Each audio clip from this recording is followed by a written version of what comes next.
أعوذ بالله من الشيطان الرجيم. بسم الله الرحمن الرحيم.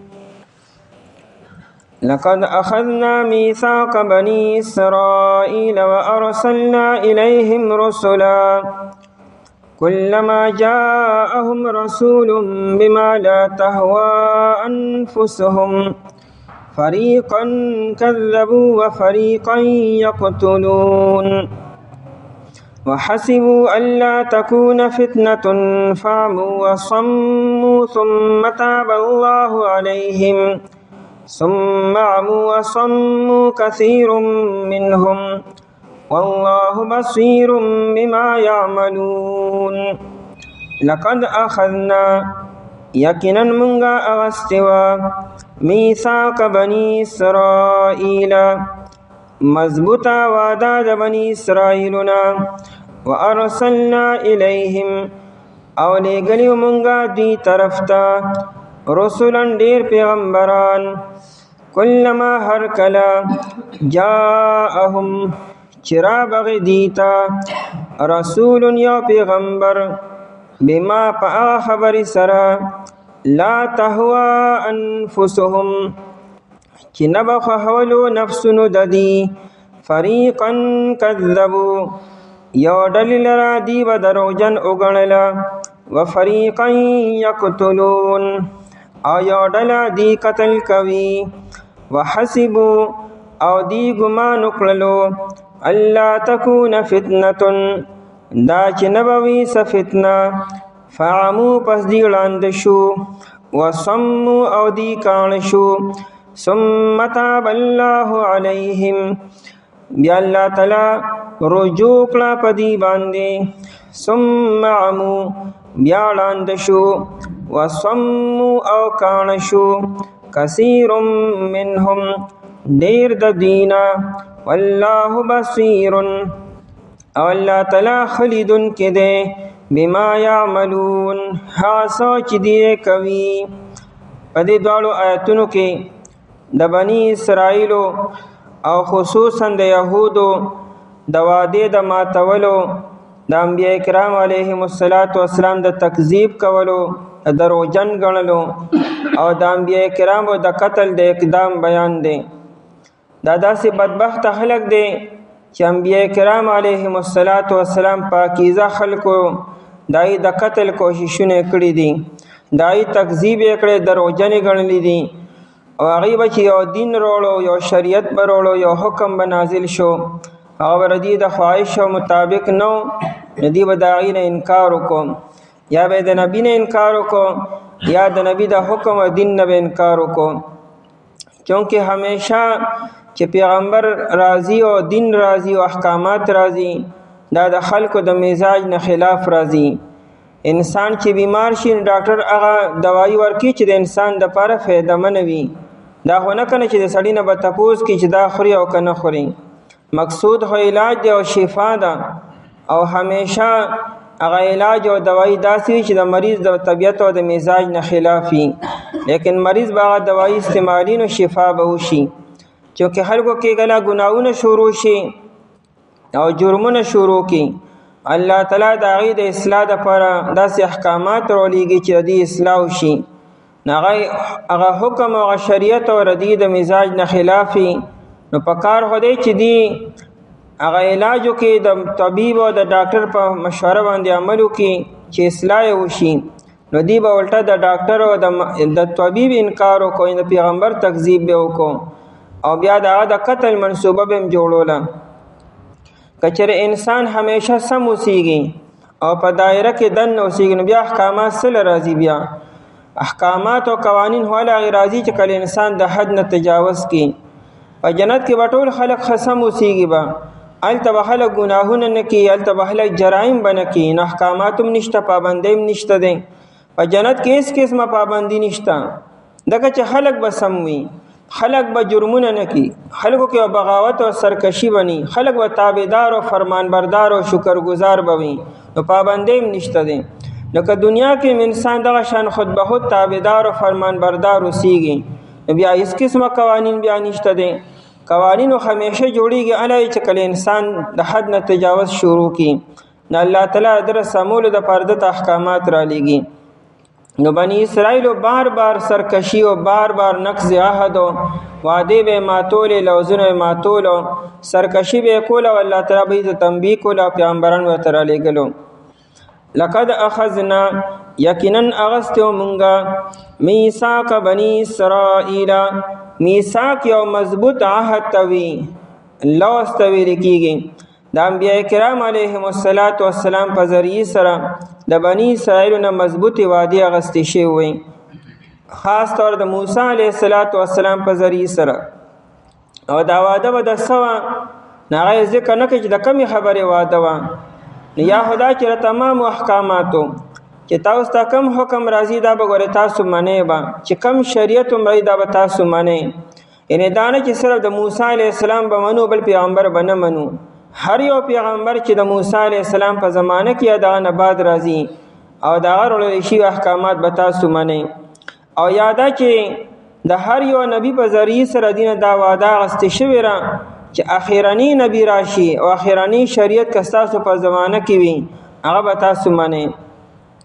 بنی اسرائیل د بنی اسرائیلنا وارسلنا الیهم رسلا او دغه وعده د یادهانه د پاره او د مضبوطولو د پاره الله تعالی به ته پیغمبران را لېګلو دي ته یو نبی نه دراغلی بزرګونو انبیاء کرام علیهم السلام راغلی د موسی علیه السلام نه بعد ته عیسی علیه السلام تر زمانه پورې وارسلنا مونږ لېګلو الیهم دی طرف ته رسولان ډیر پیغمبرانو رسول یې جمع وروړه ډیر پیغمبران راغلي لوی شان ول انبیاء کرام راغلي دي دا داوود علیه السلام شو سلیمان علیه السلام شو ډیر لوی شان ول انبیاء کرامو تر عیسی علیه السلام پورې په یو قوم کې په یو امت کې یو نبیم کافی دی چې غراشي لکه دی امت ته صرف یو نبی راغلی او کافی دی او دی ته یو نبی نه ډیر انبیاء کرام په یو زمانه کې په یو ټیم کې په یو کلی کې ډیر پیغمبران موجودو وارسلنا الیهم رسلا او لګلی مونږه دی طرف ته رسولان ډیر پیغمبران کلما جاءهم و د بنی اسرائیل یو عادتو چې کله بم دی ته نبی راغی نو نبی ظاهر خبره داسې احکامات وروړي داسې شریعت وروړي چې په خلکو کې کم جرایم وي کم گناهونه وي او زیات شي داغي د روکتام د پر حکم بیان کی شریعت بیان کی چې کله هم دي ته نبی او حکم بیان کو او یو شریعت به وته بیان کو نو دی بداینه انکار کوي نه دا خدا سینه ده ځکه حکم بددي د مزاج نه خلاف او دی خو خپل مزاج او خپل خواهشات پر خودل نه نو الټه د نبی به تکذیب وکړو کلمہ راغی کلمہ کې تکراری دا کار بار بار کیږي دا تکذیب او دا انکار او د دې سیو پیرن رکړې دی او نبی نه رکړې بار بار دی کړې کلمہ هر کلام جاءهم چراب غدیتا رسول یو عظیم الشان پیغمبر براغی بما په هغه دین سره یا په هغه خبر سره لا تهوا چې نه بخوا حولو حویه یهوا منه خواهش کولو او مایل کېدلو چې زړه ته کوم خبر نږدې وي هغه ته تهوا ویل کېږي او یو تهوی دی تهوی منه غرزولو ته ویل کېږي دا دې تهوا چې نه بخوا حولو انفسهم نفسونو د دی یعنی دا نه چې دا خبره به غلطه وه یا غنی دا خبره بذات خود غنی ټیک نه وه یا دا غنی د حق نه خلاف وه خبره به صحیح وه د حق مطابق به وه او فایدهمنه به وه خو د دې اړه به نه غوښته د دې چې کوم ګناهونو سره کم عادت شوي وو نه هغه عادت دی نه پرېښودو نو دی به بما لا تهوه انفسهم چې نه به خوښولو نفسونو د دی نو فریقا کذبو نو دی به قتل چې د کم نبی به قتل نشو کولی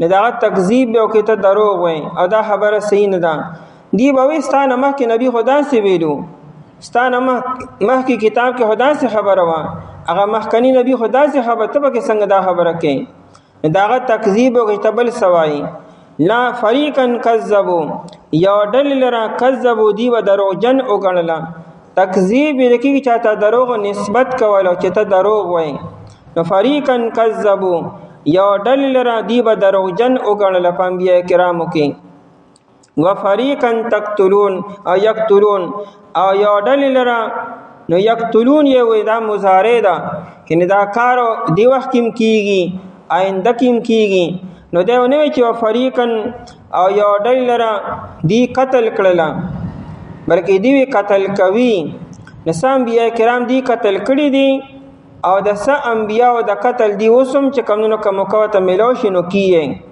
لکه دا لوی لوی انبیا کرامو کې زکریا علیه السلام دی او د هغه زوی یحیی علیه السلام دی دا ردی د لاسه قتل شوي دي او خالص مخلص بی ګناه اس قسمه خطا دغه انبیا کرامو نه رشوي او بیا دی وجلی دي نو یقتلون یې وایي یعنې دا ردی عادت دی چې څنګه مشرانو دا کار کو نو کشران هم دغه شانتي کی کچېرې اوس هم دي ته یو نبی میلاو شي او د دې په وس او طاقت عمومي دی به وجنی با د نبی علیہ السلام د وجلو دی کوششونه کړی دي الله تعالی نه دی کامیاب کړي ورنه هغه نبی علیہ السلام دی لتلو يهود له د دین په دیت کې تعاون او د مدد دینه مطالبه وکړه چې موږ سره په دیت کې مدد وکړي دی موږ تاسو سره امداد کو تاسو ته انتظار وکړي او بیا يهود خپلو کې مشوره وکړه چې نبی علیہ السلام دی وخت کې مکره ځان وته اخلاص کو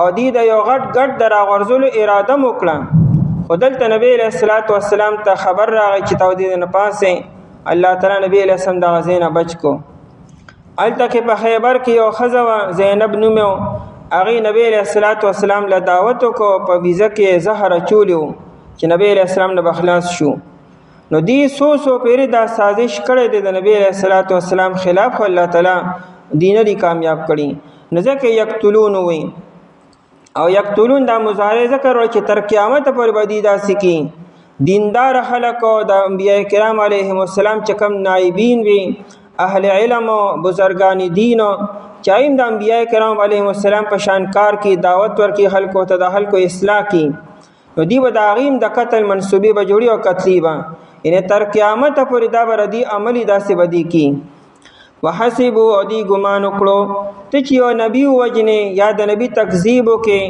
د دې خامها ثوابال بن راضي د الله تر طرف نه راضي به خامها خودي دومره زیاته به حس شوی وو هغه حس مکمل ختم شوی رې چې ردی اړو دا ګمان نو چې غني پم بم س عذاب راشي موږ بم غني نسلیکی ګبا وحسبوا ادي ګمان وکړو الله تکون فتنه دا چې نبوي س عذاب فتنه پډیرو مانو راځي فتنه معنا ازمایش او ابتلا فتنه معنا عذاب هم راځي فتنه معنا شرک هم راځي دلته معنا عذاب او سفکړ او سقحت هدي خیال دا چې موږ بدار سکو خو موږ الله تعالی رانی سینا موږ بس عذاب غن ناراضي موږ باندې بغني ثوابال ناراضي فتنه عذاب او ثوابالو نو لہذا فامو پس دی وړاندې شو وسمو او دی کان شو وړاندې شو کان شو نو حقیقت کې نه دی وړاندې شو نه دی کان شوی خدارنګ دا د بصیرت اغسترګي وړاندې شوی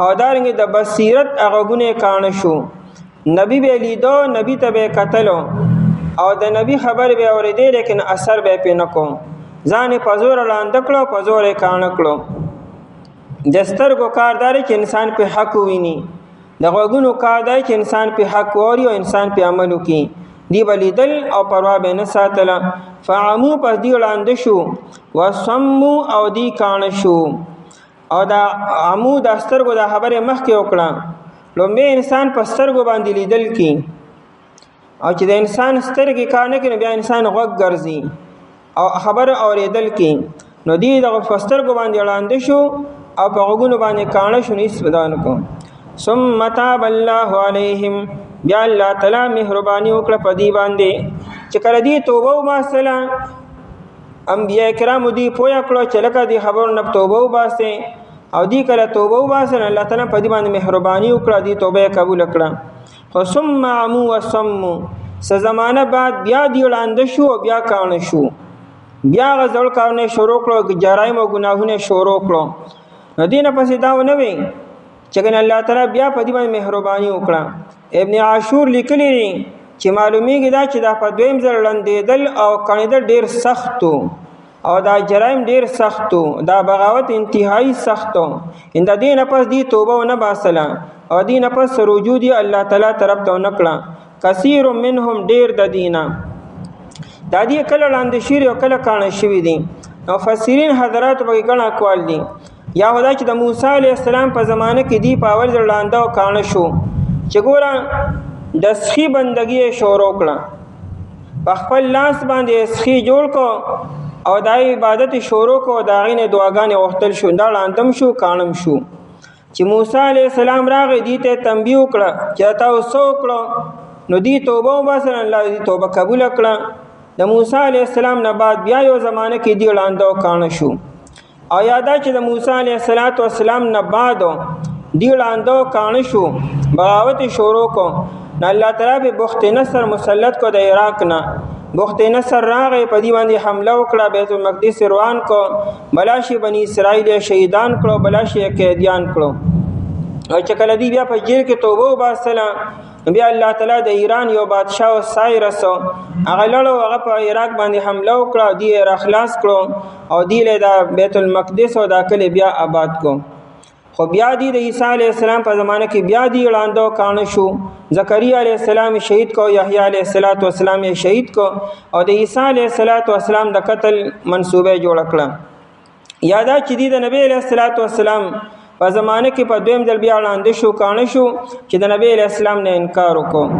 کثیر منهم ډیر د دینا والله بصیر بما یعملون، الله تعالی خلیدون کې دی بما یعملون هاستو چې دی کوي. دی خو لاندو کانه دی خو نعوذ بالله الله تعالی لوندو کول نه، الله خو ویني او خو ګوري، د دې د هر څه الله تعالی په نظر کې دی. یقین اغستیو مونږه مضبوطه وعده بنی اسرائیلونه او لګلیو مونږه دی کې ډېر پیغمبران، هر کله چې راځي دی ته یو پیغمبر په دین سره چې نه خلوزونو نفسونو د دی یو ډول ردی دروژن وګڼله او یو ډول دی وجنی او دی ګمان وکړو دا چې نه به وي څه عذاب، پس ړانده شو دی او کاڼه شو دی. بیا الله تعالی مهرباني وکړه په دی باندې، بیا ړانده شو کاڼه شو یو ډیر خلک د دینه او الله تعالی خلیدونکی دی حاصل چې دی کوي. اعوذ بالله من الشیطان الرجیم، بسم الله الرحمن الرحیم. لقد كفر الذين قالوا إن الله هو المسيح ابن مريم وقال المسيح يا بني إسرائيل اعبدوا الله ربي وربكم إنه من يشرك بالله فقد حرم الله عليه الجنة ومأواه النار وما للظالمين من أنصار. لقد كفر الذين قالوا إن الله ثالث ثلاثة وما من إله إلا إله واحد وإن لم ينتهوا عما يقولون ليمسن الذين كفروا منهم عذاب أليم. أفلا يتوبون إلى الله ويستغفرونه والله غفور رحيم. لقد كفر الذين يقينا كافران شوا كسان قالوا چاوي إن الله هو المسيح ابن مريم، بشك الله تعالى چده اغا مسيح ابن مريم ده. وقال المسيح او يقينا ويلو مسيح عليه السلام يا بني إسرائيل اے بني اسرائيل اعبد الله بندگیو کې د الله تعالی ربي و ربکم چې پروردگار زما دی او پروردگار ستاسو دی.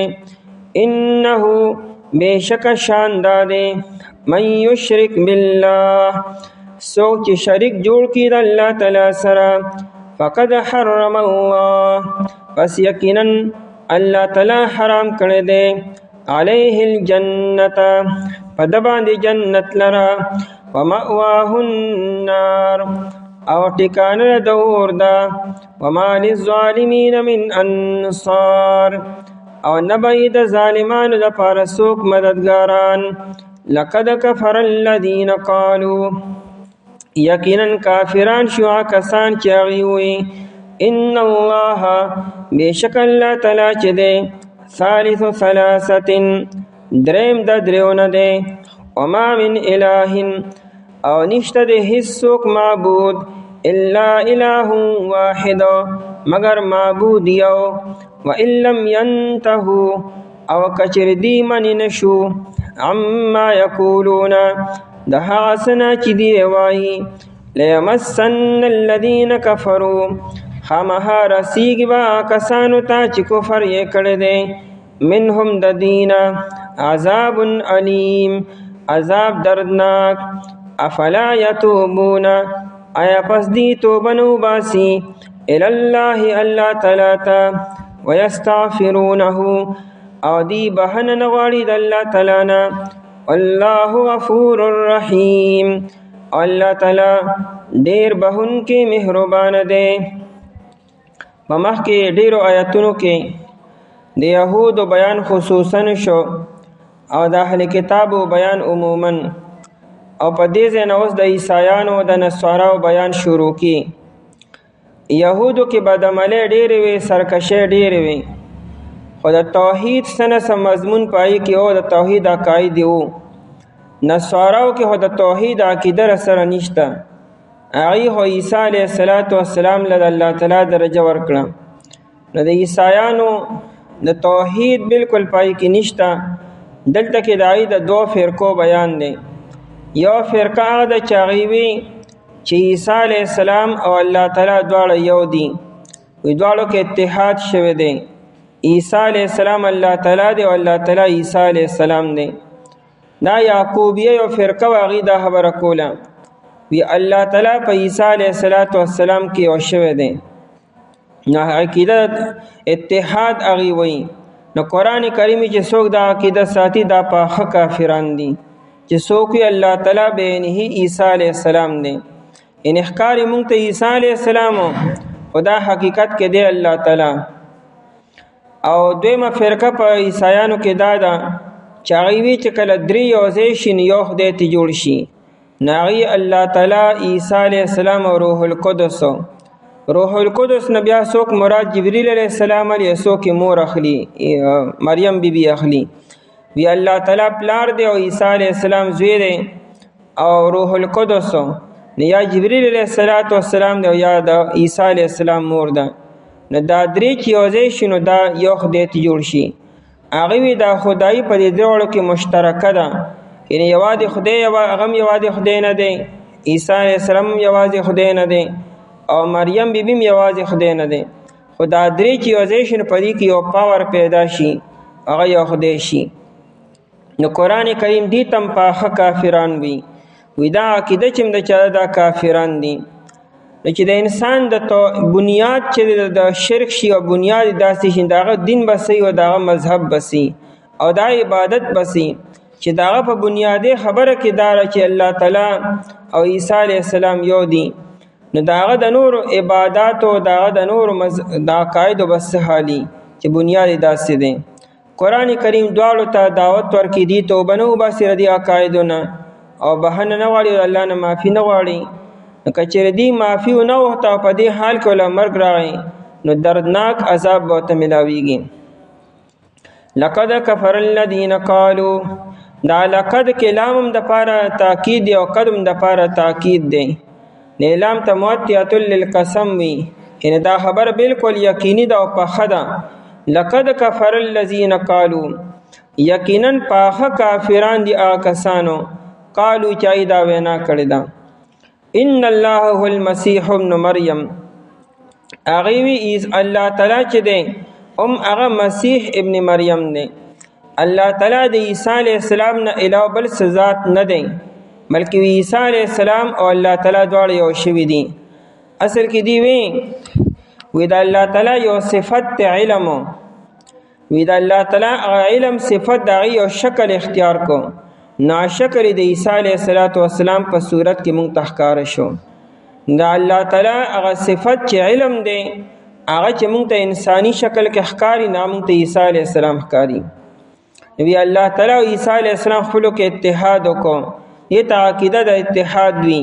قرآن کریم دې ته وي دا کافران دي چې څوک دا عقیده ساتي حالانکه توحید دا دی چې د الله تعالی په ذات کې او د الله تعالی په صفاتو کې به څوک ما سره نه شریک کړي. د الله تعالی د صفاتو هم چا سره مشابهت نشي ورکولی چې د الله تعالی صفت د پلانکی په شان دی. دا مخلوق کې چې څومره صفات دي د دې ټول نه الله تعالی دغه صفاتونه مکمل پاک دي، ځکه دې ټول لپاره فنا شته او د الله تعالی لپاره او د الله تعالی د صفاتو لپاره فنا نشته. نو هو المسیح ابن مریم دې ظالمانو ناشنا حسر پیدا کو وی الله تعالی هو کچ دینو صرف او صرف مسیح ابن مریم دی او د مسیح ابن مریم نه علاوه وی بل خدای او بل الله تعالی نشته دی. مسیح چې زوی د مریم دی دا یعقوبیه فرقه وا چې دی الله تعالی او عیسی علی السلام دواړه یو شوي دي. نو دا شان عقیده بیا یعنی گویا که خدایان دو شو این یو جوړ شو. دا شان عقیده د مجوسم ده. مجوسم دا وی چې اهرمن او یزدانو وی خدایان دو دي، اهرمن دی او یزدان دی. وی د خیر خالق او یزدان دی او د شر خالق اهرمن دی. وقال المسیح په دې اندوانو کې یو خلق د اندوان وی کله چې دنیا کې شر او فساد ډیر شي نو بیا الله تعالی د چا شکل اختیار کړي. دای چې دا کم اوتار دی او دا کم دا مورتی او دا پوجا چې دای کی وی دیم الله تعالی وصل کړي. وی الله تعالی د شر او د فساد د لړکول لپاره دا شکل اختیار کړی دی. وی ځکه موږ دې بندگی کو او دا شنا کېده عیسایانو. وقال المسیح یعنی عیسی علیہ السلام خدا ویلو. عیسی علیہ السلام په خپل ژوندۍ کې چې دا خبره هنر کړی چې ځ الله تعالی ما یا الله تعالی ما کې دن نه دی بلکې اخو خلکو ته د الله تعالی د عبادت او د بندګۍ دعوت ورکړی دی. وقال المسیح د قد محذوب دی یعنی وقد قال المسیح او په تحقیق سره ویلو عیسی علیہ السلام یا بنی اسرائیل اے د یعقوب علیہ السلام زامن او اولادا اعبد الله بندگیو کې د الله تعالی. عیسی علیہ السلام خدا نو ویل چې زما بندگیو کې اعبدونی زما بندگیو کې بلکې اخو د الله تعالی بندگیو کې. ربي و ربکم چې رب زمام دی او رب تاسوم دی. نو دا هم مدعی سست او گواچو سوال خبره ده. عیسی علیہ السلام په خپل الله تعالی ته خلق را بلی او تاسو وای نه عیسی علیہ السلام الله تعالی دی. دا څومره ظلم دی او څومره زیاتې دی. عیسی علیہ السلام په خپل داسې خبر نه کړ تاسو پسې تړی دا. انه بشک شاندار من یشرک بالله چې څوک چې شریک جوړ کړي د الله تعالی سره شرکت ولیکيږي حصہ دار تا ساجی توای څوک چې الله سره شریک جوړ کړي شی ان یوسیل لدا وترو باسو نو فقد حرم الله الله دا فیصله مخکې کړی دا چې چا ما سره شریک جوړ کو که ار څوک دی هغه باندې ما جنت حرام کړی دی او جهنم دغه لپاره واجب شوی دی. فقد حرم الله یقینا الله تعالی حرام کړی دی. دا حرمه چې دا مجاز د من کولونه حلقوی دا حرام دی یعنی دا من نه به کې نو دې سره دا ممانعت او من کول دا لازم دی. فقد حرم الله پس یقینا الله تعالی حرام کړی دی یعنی من کړی دی علیه په د باندې الجنت جنت لرا. ځکه جنت د موحدینو ځای دی. جنت کې به اهل توحید وي او چې رچا د عقیده وي چې عیسی علیہ السلام او الله تعالی یو د مشرک دی نو مشرک به جنت ته څنګه لړشي. جنت خو د موحدین او د توحید والو خلکو ځای دی. ومأواه النار مأوا زید واپس کېدو ته زید جمع کېدو ته وي. انسان چې کم دی کې پاتې کېږي اوسېږي ا مأوا د ټکانه نو مأواه النار او زید ورتلو او ټکانه دو النار اور دی. ځکه اور د مشرکانو ځای دی. لوی مشرک ابلیس دی او د ابلیس اولاد بالتوی دی به ملتزی.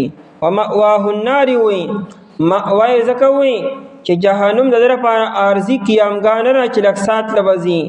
مأوا ټکانی ته وی اندار د اوسېدو د همیشه لپاره د پاتې کېدو ځای اور وی. وما للظالمین من انصار او نه به د ظالمانو د لپاره ظالمانی وی. ځکه ظالم هغه چاته وی چې حقدار ته خپل حق نه ورکي دا ظالم دی. چې چا کم حق ته هغه ته نه ورکي نو دا ظالم شو. د عبادت او حق صرف او صرف د الله تعالی دی. د توحید حق صرف او صرف د الله تعالی سره لایق دی چې الله دی یو ګڼل شي، او د الله تعالی صفات په هیڅ یو مخلوق کې ثابت نه کړی شي، او الله تعالی د هر قسم د عیب او د نقص نه د پاک وګڼل شي. دا څومره لوی ظلم دی چې یو سړی د الله تعالی وانته کې لوی ذات او هغه را محدود کې په یو انسان کې راولي. عیسی علیه السلام ډیر لوی سړی دی او به هر حال انسان دی، په ډیرو خبرو کې محتاج او خوراک او اسکاک ته ضرورت او خوب ته ضرورت او د کېده به ستړی کېده به د حفاظت ضرورت یې و چې ته الله تعالی په عیسی علیه السلام کې راغی او غریب خپل ځان د یهودو نه نشو بچ کولی. که الله تعالی اسمانو ته نه وی خېجولی نو عیسی علیه السلام ځان په خپل نشو بچ کولی. دا خو ته الله تعالی محتاج کو ضرورتمند کو، نو دا څومره لوی ظلم شو. نو د ظالمین یې ځکه ووایي چې رچا د عقیده او نظریه وي د دنه لوی ظالم بل هېڅوک هم نشته. من انصارو، انصار جمع د ناصر ده، مددگار ته ویل کېږي. وي د ظالمانو به هېڅوک مددګاران ني. نو دا جمع راوړله چې ډېر مددګاران نشته نو لږ به څه کار وکړي. دا نه چې لږ شته او ډېر به ني، چې ډېر مددګاران ستا مدد نشي کولی او نه به یي نو لږ مددګاران به ستا څه مدد وکړي. نو دا مبالغه ده چې ډېر نشته نو یو هم نشته دی. او یا دا جمع ځکه راوړله چې ظالمین جمع را نو انصار ورته جمع راوړله چې هر یو سره مقابل شي. نو د هېڅ یو ظالم به هېڅ یو مددګار ني، د ډېرو ظالمانو به ډېر مددګاران بیا ني. وما للظالمین من انصار، او نه به د ظالمانو دپاره د مشرکانو دپاره څوک مددګارانو. مدد د دو خبرو دپاره پکاري، یو دا چې دی د جهنم نه بچ کی جنت ته داخل کی، دا بم ني. او مدد د دې لپاره چې دی په عذاب کې تخفیف راولي، کمی راولي، دا بم نه کیږي. لقد کفر الذین، پدې کې د عیسایانو د بلې فرقې بیان دی چې هغه وی تسلیث کې د تسلیثو وی درې چې یو ځای شي نو یو پاور ته جوړ شي، یو قوت ته جوړ شي، او یا الله تعالی نو دا مشرکان دي. دا په عیسایانو کې یو فرقه ملکانیه دای دا نظریه وا چې باپ او بیٹا او روح القدس وی باپ الله تعالی دی، اب او ابن او روح القدس وی د الله تعالی دوه صفاتونو، یو علم او بل حیات. وی د الله تعالی علم چې د عیسی علیه السلام په شکل کې ظاهر شو، او د الله تعالی صفت حیات یعنی ژوند دی وی دا د روح القدس په شکل کې ظاهر شو. بیا روح القدس کې اختلاف دی، څوک روح القدس جبرئیل علیه السلام دی او څوک چې دا د عیسی علیه السلام مور ده. ندی وی دا الوهیت چې د خدای والی دا په دې درواړو کې منځ کې شریک دی.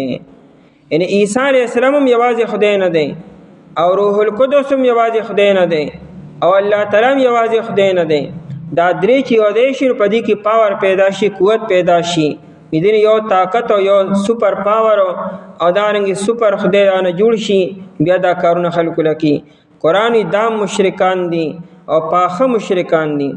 لقد کفر الذین قالوا، یقینا او یو بل فرقه ناصریه هغه خو نور سوي، هغه خو وی الله تعالی په عیسی علیه السلام کې دنه حلول کړی دی.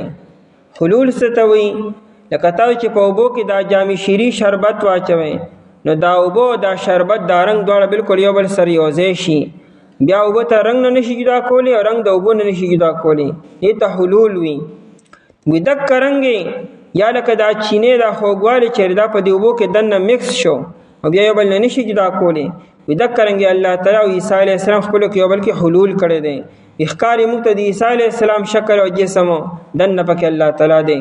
داسې خلک هم دنیا کې تیر شوی دی. شیطان او خلکو سر رنګ رنګ لبي کړي دي. انسان الله تعالی عقل ورکړی دی، بصیرت ورکړی دی. انسان عقل او بصیرت په دې خبرو کې استعمال کو. نو لقد کفر الذین، یقینا پاخه کافران شو کسان، قالو چې دی وی ان الله بشک الله تعالی چې دی ثالث ثلاثه دریم د دریو دی. ابن عاشور لیکلی دی او بیان قرآن هم لیکلی دی چې د ثالث ثلاثه معنی دا نه ده چې کني دریم او څلورم او پنځم، مطلب دا دی احد تلک الاعداد، په دې دریو کې یو دی، یو حصہ ده. دریو حصو کې یوه حصه ده، نه که ته دریم اخلي که دویم اخلي او که لومبنۍ اخلي، خو خدای به درې حصې کې نو یوه حصه پکې الله تعالی دی، نه دوه حصې څه شو، نه دویم حصه بیا عیسی علیه السلام او بیا دغه مور ده. ان الله ثالث ثلاثه، بېشکه الله تعالی چې دی هغه دریم د دریو نه دی، یعنی احد الثلاثه دی.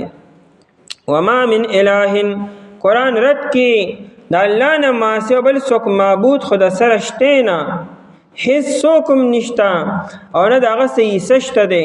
د الله تعالی دا خدای د حصې کېږي نه، تجزي په دې کې نه کېږي. وما من اله، او نشته د هیڅ څوک معبود الا اله واحد، مگر معبود یکتا او یو چې صرف او صرف الله تعالی. الہ واحد وی او الله تعالی خپل نومانه غستو. دا الله تعالی دا توحید خو بالکل داسې مسلم داسې معلوم دی چې هغه کد بیان یې ونه کړم ارچاته معلوم دی.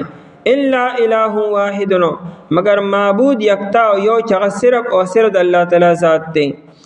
وَإِن لَّمْ يَنْتَهُوا، او کچر دی منی نشو، کچر دا خلق د خپل عقاید نه منی نشو او توبه و نبا سلام اما یقولون، د هغه سنه چې دی وایي او یقولون یا من یعتقدون سره د دې چې کوم عقیده ساتي کړ دی عقیدې نه دی منی نشو توبه و نبا سلام فرض کا نو لیمسن الذین کفروا، خامها رسیږي به کسانو ته چې کفر یې کړی دی. منهم د دینا، منهم ځکه وي چې بعد وکې بیا توبه وباسلې ده او ایمان راوړی دی، چې چا ایمان نی راوړي او توبه نی وباسلې رسیږي به دې ته څه عذاب علیم، عذاب دردناکو. لیمسن، مس اصل کې ټچ کولو ته وي، لاس لګولو ته وي. انو ابن عاشور لیکلی دی چې المس مجاز فی الاصابه، د مس سره لازمی معنی رسیدل دی. ته چې چاله ګوتې وړي نو همها لاس به هغه رسیبه، نو ځکه مونږ معنا د اصابت او د رسیدل وکړه. همها رسیږي به کسانو ته، د علاوم دپاره تاکید دی او د آخرې کې د نونم دپاره تاکید دی چې کم سړی په دې عقیده باندې دنیا نه لاړو خامها لازمي تر به ته رسیږي دردناک عذاب. افلا یتوبون، آیا پس دی توبه نو باسی، یعنی آیا دی منی کیږي نه دی عقایدونه او دی توبه نو باسی الله تعالی ته، توبه ویل کیږي رجوع ته. افلا یتوبون، آیا پس دی توبه نو باسی الی الله الله تعالی ته، ویستغفرونه، او دی د الله پاک نه بهانه نه غواړي. د توبه او استغفار کې دا فرق دی. بیان قرآن کې تانی سے لیکلی دی وی التوبه من افعال القلب والاستغفار من افعال اللسان، د توبه تعلق له سره دی او د استغفار تعلق جبه سره دی. په جبه دین د الله پاک نه معافي وغواړي او پړه کې دین د الله تعالی مه ته نادم شي پښیمان دي موږ سا کې د عقاید ساتو د موږ سوایو، نو پړه کې دې پښیمان شي توبه وباسي او په خله باندې توبه وباسي. دین دا معلومه شو انسان چې د ګناهونو توبه وباسي صرف په خله به استغفار او استغفار نه کی تش په خله به یا الله ما معاف کې استغفر الله بنوي، لبم دې خلی سره یو ځای بکی پړه کې بم دې پیمانه وي الله تب نادم وي او پس جواب هم د الفاظ وای دا توبه توبه ده. او دارنګ ابن عاشور لیکلی دی چې د توبه تعلق آینده زمانی سره دی او د استغفار تعلق ماضی تیر شوی زمانی سره دی. د توبه مطلب داره چې آینده کې به داسې چرم نوایو، داسې خبر بم بیان کو چې داینه د الله تعالی د توحید خلاف اشاره معلومه شي، آینده وک مکمل اجتناب بکې دی خبرونه. او د استغفار تعلق ماضی سره دی، دا تروسه چې سویل دي په دې بد الله پاک نه معافي بغواړي خپېمانه بوي، ځکه یتوبون او یستغفرون وي چې تیر شو به معافي واړي او آینده کې به د خپل خلک قابو ساتي، دا ردی توبه ده. نن دې زمانه کې چې نصرانی عیسائی ایمان نوړي او صرف دانوي چې د ما په الله تعالی باندې ایمان دی، او دام وایي چې زه عیسی علیه السلام صرف او صرف د الله یو بنده او پیغمبر ګڼم، هغه نه خدای ګڼم نه د خدای او عیسی ګڼم نه پاکه خدایي صفات منم، هغه د الله تعالی بنده او پیغمبر منم، الله به د ایمان معتبري. او کدی چې نه عیسی علیه السلام هم دغه شان تیرې او په الله تعالی ایمان بیا د ایمان قبول نه دی. افلا یتوبون، آیا پس دی توبه نه وباسي افلا یتوبون الا ينتهون عن ذلك العقائد ادا عقائدنا منی کیږي نه. افلا یتوبون دی توبه نو باسي الى الله الله تعالی ته ويستغفرونه او دغه بهانه نه طلب کی.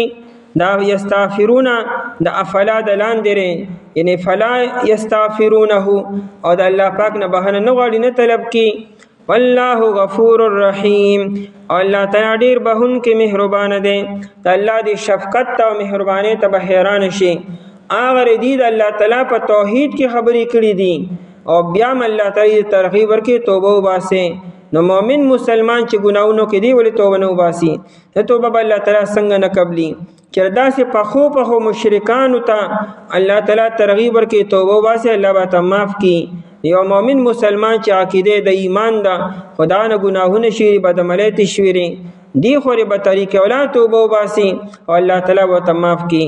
والله غفور الرحیم او الله تعالی ډیر بهونکی او ډیر مهربان دی. دا به ته الله تعالی ورسره معاف کړي. یقینا کافران شو کسان چې وي چې بشک الله تعالی چې دی هغه مسیح ابن مریم دی او یقینا ویلو مسیح علیہ السلام اے بنی اسرائیل بندگیو کې د الله تعالی چې رب زما رب تاسو ری بشک شان داده چا چې شریک جوړ کو د الله تعالی سره پس یقینا الله تعالی حرام کړی په دمن جنت لرا او ټکانه د اوردا او نشته د پاره د ظالمانو څوک مددګاران. یقینا کافران شو کسان چې وي چې بشک الله تعالی دریم د درونه دی او نشته هیڅ څوک معبود مگر معبود یکتا یو او کچری من نشو دی د خبرونه چې دی وایي خامها رسیږي ما کسانو ته چې کفر کړي دین عذاب درناکو. آیا پس دی توبه نو باسي الله تعالی ته او بهانه نه غواړي د الله پاک نه او الله تعالی ډیر بهون کې مهربان دی.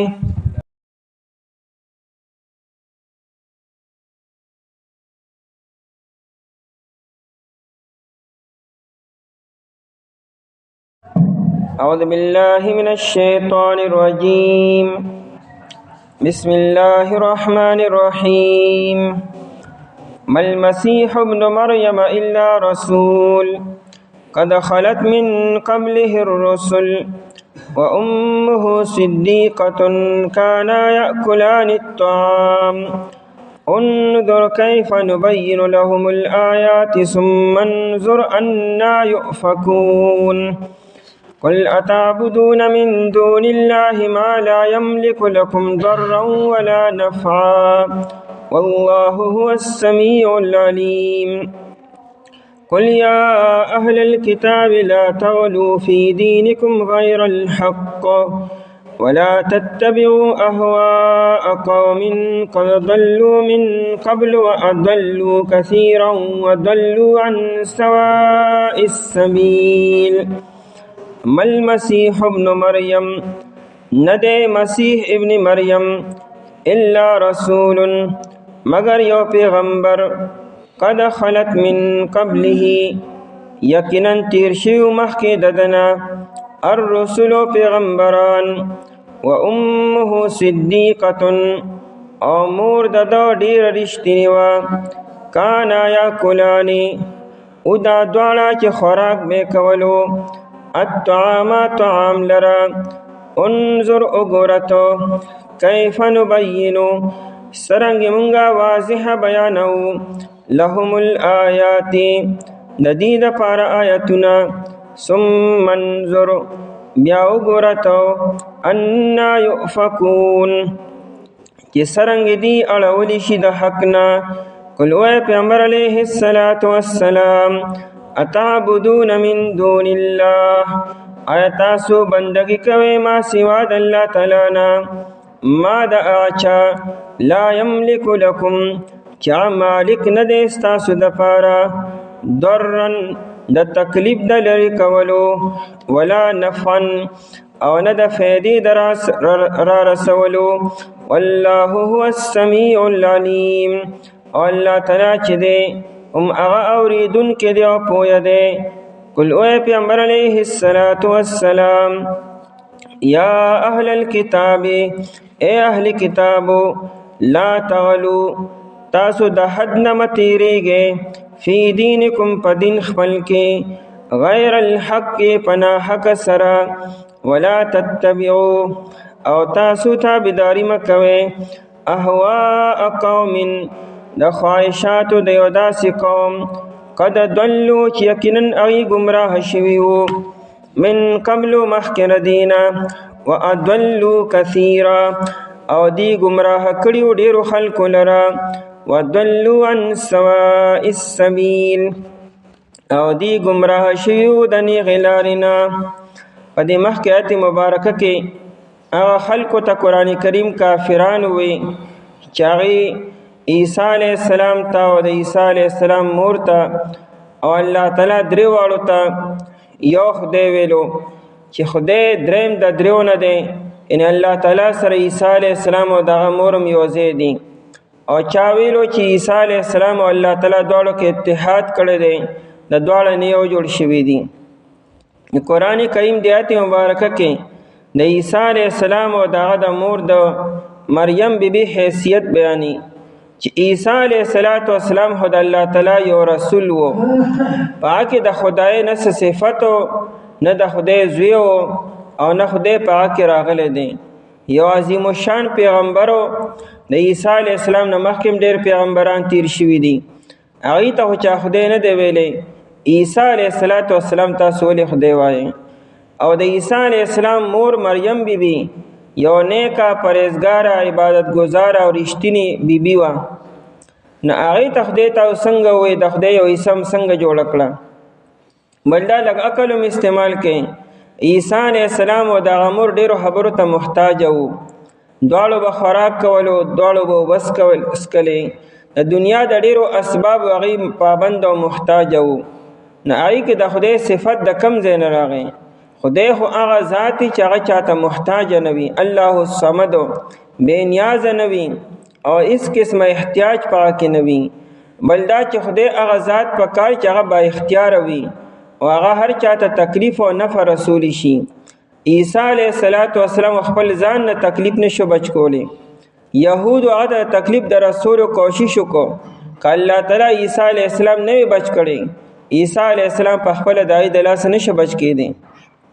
دارنګه کچره مریم بیبي کې د خدای یو صفت وي چې کله خلکو پای باندې الزام او تهمت لګو نو که الله تعالی د عیسی علیه السلام برات او پاکی نه بیان کړي مریم بیبي خپل ځان په خپل نشو پاک کولی نو خدای خو هغه ذات پکاده چې هغه با اراده وي با اختیار وي او صاحب د قوت او طاقت وي چاته مجبور وي نه چانه یریږي نه چاته محتاج وي. عیسی علیه السلام بذات هو چاته څه فایده رسول شي او چانه نقصان لري کولی شي که چېرې الله تعالی نه غواړي. اس یو انسان کې دا قوت او طاقت نشته چې هغه په خپله ارادې سره چاته نقصان ورسي یا چانه تکلیف لري کی دا هو الله تعالی غواړي نو داسې کېږي ورنه انسان داسې نشي کولی. مل مسیح ابن مریم نه دی مسیح چې زوی د مریم الا رسول مگر یو پیغمبر. دلته مقصود د عیسی علیه السلام د خدای والی او یا د خدای زوی دی د دې خبرو نه نفي ده. د آیت کې حصر پیدا کو عیسی علیه السلام خو نور هیڅ هم نه دی خو که دی نو صرف او صرف پیغمبر دی. ان عیسی علیه السلام صرف پیغمبر ومنئ او د پیغمبر نه علاوه نور خبر د عیسی علیه السلام باره کې مه وایه او نه هغه دی نه د خدای زوی دی نه به ذات خود خدای دی نه الله تعالی په عیسی علیه السلام کې حلول کړی دی نه الله تعالی او عیسی علیه السلام دواړه یو شوي دي. د الله تعالی هیڅ یو صفت دا په عیسی علیه السلام کې مه منئ مه عقیده ساتئ مل مسیح ابن مریم الا رسول. عیسی علیه السلام چې زوی د مریم دی نه دی مگر صرف او صرف پیغمبر دی. د پیغمبر نه علاوه نور اس قسم نسبتونه په هغه کې نشته دی. قد خلت من قبله بل د انسان د پاره د پیغمبري دا لقب دا ډیر لوی اعزاز دی. پیغمبري داسې یو لقب دی چې دا انسان په خپل مهنت سره په خپل کوشش سره په عبادت سره نشي حاصلولی. که انسان ټول عمر عبادت وکړي نو دی په دې سره پیغمبري نشي حاصلولی د پیغمبري درجې ته نشي رسیدی. که انسان هر څومره علم وکړي هر څومره مدرسې ووایي هر څومره کتابونه ووایي دی د پیغمبري حیثیت او درجه نشي حاصلولی. دا خو محض فضل خداوندی دی چې الله تعالی یو انسان پیغمبر جوړ کړي او الله تعالی چې پیغمبر یو سړی جوړي نو هغې کې د بنده خپل هېڅ قسمه حیثیت نه وي او هېڅ قسم عمل درآمد نی.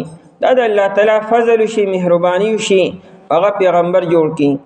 چې یو انسان پیغمبر شو دغه د فضیلت دپاره، دغه د منقبت دپاره او د خیر کېدو لپاره دا خبره کافي ده. د دې وجې نه هېڅ یو پیغمبر سره څوک مولانا، مفتی، شیخ الحدیث او قاري او حافظ نه وایي، بس نبی علیہ السلام. ځکه چې یو عام انسان ته په عالم کېدو سره، په مفتی کېدو سره به ته پیژنې چې دی عالم دی او دی مفتی دی. پیغمبر ته دې خبرو ضرورت نی، بس دا پیغمبري یو برینډ دی، یو داسې ډیګري ده چې پیغمبر شو نو هغه حافظ قرآن هم شو، عالم دین هم شو، هغه مفتی هم شو، هغه شیخ الحدیث هم دی، هغه قاضي هم دی، هغه د دنیا هر یو د دین هر یو منصب پاکې اعلی طریقې سره موجود دی. دلته خو به یو سړی عالم او مفتی هغه جوړي چې هغه باقي درس نظامي وکړي، محنت وکړي او مدرسو ته ډیګري او سند ورکړي، بیا به دغه نسبت او دغه لقب به ته حاصلېږي. پیغمبر ته د پیغمبرۍ د لقب او ډیګري دا ورته الله تعالی ورکړي، هغه ته د خلکو د نسبتونو د ډیګرو او د سندونو ضرورت نی. نمل مسیح ابن مریم، نه د مسیح چې زوی د مریم بیبي دی، الا رسول مگر یو عظیم الشان پیغمبر و. او عیسی علیه السلام سو دنیا ته لومړنی پیغمبر خو نه راغلی. د عیسی علیه السلام نه مخکې په زرګونو انبیاء کرام راغلي دي، د هغې په لاس باندې قسمه قسم معجزې ظاهر شوي دي، هغې ته چا د خدای نسبت نه کړی. قد خلت من قبله، یقینا تیر شوي مخکې د ده نه الرسل ډېر پیغمبرانو، ډېر پیغمبرانو او هر یو پیغمبر سره یو معجزه وه. نو آیا هر یو پیغمبر ته به ته خدای وایي څه؟ و امه صدیقه، د عیسی علیه السلام مور تم بعد خلکو ادام د خدای یوه عیسی ده. نو دا مور ذکر یم کې چې و امه مور د عیسی علیه السلام صدیقه، مبالغه را په صدق کې. صدق رښتیا ورته وي. صدق څه ته وي؟ یو واقعه چې ته یو خبره وکړې دا حقیقت سره واقع سره مطابق وي. ته دې وخت کې شپه ده او بار هم شپه وي، نو دا تا رښتیا ووایي. او چې ته شپه ده لیکن بار نور راختلی ورځ وي، دا دروغ دي، ته کذب وایي. یو خبره چې د واقع مطابق د حقیقت مطابق دا صدق دی، او دی ویونکي ته صادق وایي. او یو خبره چې د واقع نه خلاف وي دې ته کذب وي، دروغ ورته وي، او ویونکي ته کاذب او دروغجن وي. د عیسی علیه السلام مور چې ده هغه ډېره زیاته رښتینې وه، د الله تعالی وعدې یې پوره کړې وې. وصدقت بکلمات ربها وکتبه، مریم بیبي څه رښتیا ویلي دي؟ په عیسی علیه السلام ایمان راوړی دی. د عیسی علیه السلام نه مخکې چې کوم پیغمبر او زکریا علیه السلام په هغه باندې ایمان و، د عیسی علیه السلام باندې ایمان راوړی دی. عیسی علیه السلام تصدیق یې کړی دی. د الله تعالی عبادت به کو، پرهیزګاره او عبادت ګزاره وه، بې حیا نه وه، بدکاره نه وه، بل داسې یو ګناه نه کو. د الله تعالی د وعدو، د الله تعالی د احکاماتو باندې عمل کوونکې او رښتینې وه. و امه صدیقه، صدیقه ډېر زیات ولیه او پرهیزګارې ته وي. انسان په دروغو سره، په ګناهونو سره د الله تعالی ولی نه جوړیږي، او هغه صدیق لفظ نشي ویلی. ابوبکر صدیق ته صدیق ځکه وایي چې هغه په هر خبره کې د نبی علیه السلام تصدیق وکړو چې دی رښتیا وایي، ځکه ورته صدیق ویل کېږي. نو دا ډېر لوی صفت دی چې په مریم بیبي کې و. نو مریم بیبي پرهیزګاره، عبادت ګزاره او یو ولیه وه. نن دا معلومه شوه چې مریم بیبي پیغمبره نه وه، نبیه نه وه. قرآن کریم دا ونه چې و امه نبیه، او مور د عیسی علیه السلام یو نبیه وه، یو پیغمبره وه، دی ونه وي. ځکه چې که پیغمبرۍ دا صفت په هغې کې وي نو قرآن کریم به د صدیقتن په ځای د پیغمبرۍ دا لقب ذکر کړو. ځکه پیغمبر نه لوی لقب بل نشته دی، خو پیغمبره نه وه او د هغې نه ښکته لوی لقب د صدیق دی، دا یو مرتبه ده. نو ځکه یې صدیقتن یاده کړه. مریم بیبي چې دا پیغمبره هېڅ قسم هم نه وه. امه صدیقتن، او مور د ډېره زیاته رښتینې وه، پرهیزګاره او عبادت ګزاره وه. کانا یاکلان الطعام، د دې دواړو یو مشترکه صفت بیاني چې دې دواړو به طعام خوړلو، خوراک به یې کولو. ځکه دا انسان ضرورت دی، انسان باندې لږ او تنده ورته لګي، نو دغه دواړو به هم خوراک کولو. دا ولې ذکر کو؟ دا ویدي خوراک کولو دا ذکر په انجیل شریف کې هم دی. انجیل شریف کې عیسایان د دې خبرې دعوه کوي چې مریم بیبي خوراک کړی دی. هغه د مریم بیبي چې کله ولادت کېدو د عیسی علیه السلام او مریم بیبي لاړه دا ونې ویښته کېناسته. قرآن کریم هم د دې خبرې ذکر کړی سورې مریم کې. فرشتې ورته ووایي چې دا ونې له لاس وسه، دې نه مخکې تازه کجورې راوغورځېږي، دا خوره او دا اوبه څښه. نو دا ذکر انجیل شریف کې هم دی چې مریم بیبي په دغه وخت کې د کجورې ونې ویښته کېناسته او د کجورې میوه یې خوړلې وه. نو قرآن کریم هم دا خبره وکړله چې دې دواړو به خوراک کول، تاسو هم دې خبرې ګواهي کوئ. نو بیا د خدای صفت په دې کې رقم ځای نه راغی. دا خوراک کول دا خو د محتاجۍ صفت دی. نو چې یو ذات محتاج شو دا خدای څنګه شو بیا؟ و کانا یاکلان الطعام، او دا دواړه چې خوړلو به طعام لره. طعام ما یطعمو ته وي، هر یو د خوراک څیز ته طعام ویل کېږي. دواړو به خوراک کولو. د دې مطلب دا نه دی چې څوک خوراک نه کړي نه به ګنې خامخا خدای وي. ځکه ډېر مخلوقات داسې شته چې خوراک به نه کړي بیا هم خدای نه دی. فرشتې خوراک نه کړي، د فرشتو ته خدای خو نشي ویلی. خو دې دی کې ذکر کوي چې تاسو مریم بیبي ته خدای ولې وایئ او عیسی علیه السلام ته خدای ولې وایئ. هغې دواړو ته خو دا مسله وه چې دواړو به خوراک کولو او دا خوراک یو ضرورت دی. بل دا چې انسان کله خوراک وکړي نو د خوراک نه پس خامخا ګندګي جوړېږي. یو ذات او چې هغه کې د بدن کې ګندګي جوړېږي هغه کې به د خدای صفت د کم ځای نه راشي. کانا یاکلان الطعام، او دا دواړه چې خوړلو به طعام لره، خوراک لره، لکه څنګه چې نور انسانانو به خوراک کو. انظروا ګوره کیف څرنګې نبین لهم الآیات، مونږ واضح بیانو د دې دپاره الآیات دلیلونه، آیاتونه او دلیلونه. څنګه مونږ ناشنا طریقې سره واضح او آسان الفاظو کې مونږ دې ته دلایل بیانو چې لږ خپل عقل هم استعمال کړي، لږ خپل سوچ او سمجھ هم لږ استعمال کړي چې تاسو څنګه عیسی علیه السلام ته خدای دا صفت کوئ. د اظهار الحق عربی کې یو کتاب دی، مولانا رحمت الله کیرانوی صاحب رحمه الله لیکلی دی او مفتی محمد تقی عثمانی صاحب دامت برکاتهم العالیہ دای اردو کې ترجمه کړی دا. دا کتاب اثر کې لیکلی شوی بنیادی طور باندې د عیسائیت او دای د عقایدو چې عیسائیت جوړ څنګه شو، په دې کې دا خرافات څنګه رالو او دې سره سازش څنګه وشو او دای د دلایل او بیا د هغې جوابات دي چې دی وایي چې درې خدایان یو ځای شي، یو خدای ته جوړ شي، او کله وایي چې عیسی علیه السلام د الله تعالی زوی دی، کله څوک. دا ټول دلایل پای کې موجود دي. دای په مقدمه کې لیکلي دي چې عیسایانو سره اصل کې سازش یهودو کو.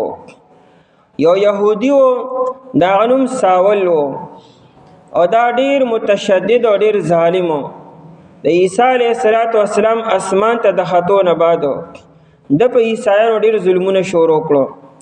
هغې به یې ټکولو، قتلول به یې، ظلمونه زیاتي به یې ورسره کولو.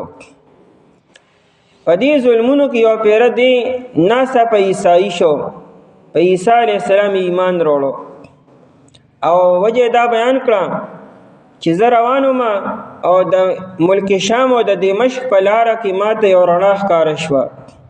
په هغه چمک او رڼا کې ماته عیسی علیه السلام را مخامخ شو او ما ته وی چې ته څه کوې؟ دا زما د پیروکارو سره او متبعینو سره ظلمونه زیاتي ولې کوې؟ وی بس ما ته تنبیه وشوه او په دې خبره ما توبه وباسله او ما په عیسی علیه السلام باندې ایمان وروړم. خیر د دا ظلمونه او زیاتي خلکو ته مه هیتو چې کم حواریینو د عیسی علیه السلام هغې خو دې نه منو، وی نه ستا چې ته سازش نه کړي. خیر بیا یو یو حواری و، هغه په ده باندې ایمان وروړو. مطلب دې یې ومنو چې واقعي تا په عیسی علیه السلام ایمان وروړی دی. رو ده دې عیسایت ته راتو او اثر رسوخ یې سوا کولو، تر دې چې ډېر خلکو د په لاس باندې ایمان هم وروړو په عیسی علیه السلام باندې. چې ډېر خلک د په لاس باندې ایمان او توبه یې وباسله، نو عیسایانو دې مکمل لوی بزرګ شخصیت ومنو چې ته زموږ د عیسایانو یو مسلمه شخصیت دی. چې کله دې پوه شو چې زما سر رسوخ بالکل برابر شو، نو بیا دا ناشنا عقاید شروع کړو چې عیسی علیه السلام د الله تعالی زوی دی او عیسی علیه السلام کې د الله تعالی روح راغلی دی او عیسی علیه السلام او الله تعالی یو شوي دي او کله به وی چې عیسی علیه السلام د خدای درېیمه حصه ده چې کله الله تعالی او عیسی علیه السلام او دغه مور او یا روح القدس یو دی شي او خدای ته جوړ شي او د خبرې بیا شروع کړي چې عیسی علیه السلام په پانسې باندې هجول شوی دی دا عقاید او نظریات د شروع کړو بیا د ځان خپل نوم بدل کو دا نوم پولس کې هودو د ساول په ځای باندې او په دې طریقې سره د عیسایانو سرسازي شو کو دغه غلط عقاید او نظریات شروع کړو او په دې حالت کې دی مردار شو نو قرآن کریم بار بار دی خبرې بیان کی چې تاسو څنګه عیسی علیه السلام ته د خدای نسبت کوئ موږ تاسو څنګه واضحه طریقې سره بیان کو اوس هم لا تاسو نه منئ انظر وګوره کیف نبینو څرنګه موږ واضحه بیانوو لهم د دې دپاره الآیات آیات په دوه معنو راځي یو د قرآن د آیاتونه او یو معنی دلایل او نشاناتو دواړه معنی کولی شي موږ څنګه واضحه آیاتونه بیانو یعنی خلق په عقلی انداز کې پوهه کو چې کم از کم خپل عقل استعمال کړي چاہے د کې د خدای څخه صفت شته دی په عیسی علیه السلام کې لهم الآیات دې لپاره واضحه آیاتونه او یا دلایل ثم منظر بیا وګوره انا یؤفکون د دومره واضحه بیان دراتونه بعدم دی توبه نو باسي اوسم لا دی ایمان نه وروړي نو انا یؤفکون کم طرف ته دی الټا کولی شي او اړولی شي د حق نه افکا یافکو نسکور کولو توي چې اوسید مکمل الټا کې پاسانی طرف لاندې کې او لاندنی طرف د پاسه کې موږ د پښتو کې نسکور وایو خلک د لوح نسکور کا یعنی الټه کا نو چې دی الټه کو نو مطلب په بل طرف باندې روان شو نو څنګه دی بل طرف ته روان دي حق پریزي اوسم هغه باطل پس روان دي ان یؤفکون کم طرف ته او څنګه دی اړولی شي او دی الټه کولی شي د حق نه یعنی دی چا الټه کړه اخرو الله تعالی هو ته سمول لارې وښودلې او واضح دلایل ورته بیان کړو او دومره ترغیب ورته ورکړو نو دا چا دی الټه کړو نو چا خپل خواهشات او شیطان پسې روان دي او خپل خواهشاتو پسې روان دي دومره واضح او حق بیان ورته نه ښکاري او هغه بې بنیاد او منګړت خبرې ورته ښکلې ښکاري انا یؤفکون کم طرف ته او څرنګه دی الټه کولی شي او اړولی شي د حق نه کولو نبی علیہ الصلوۃ والسلام د آیت کې یو قسم مناظرم د دې سره چې آیا تاسو عیسی علیہ السلام ته یا مریم بی بی ته خدای وایي نو لږ وګورئ په عیسی علیہ السلام کې او په مریم بی بی کې دا دوه صفتونه شته چې تاسو ته په خپل ارادې سره او په خپل اختیار سره نفع او فایده ضرور رسی او تاسو نه تکلیف لري کی که الله تعالی نه غواړي نو عیسی علیہ السلام تاسو نه تکلیف لري کولی شي دفع کولی شي کولو نبی علیہ الصلوۃ والسلام اتعبدون آیا تاسو بندگی کوئ نو دې کې آیا تاسو بندگی کوئ من دون الله ما سوا د الله تعالی نه او د چا کوئ ما د هغه چا لا یملک لکم چې مالک نه رستا سره پاره مالک با اختیار توي اختیارمن ته واقدار ته لا یملک لکم چې اختیار نه لري تاسو لپاره او مالک نه دی تاسو لپاره ضررن ای دفع ضررن د تکلیف د لری کولو د ختمولو د فکولو که پتا سی یو تکلیف راشي او پریشانی راشي او مسله راشي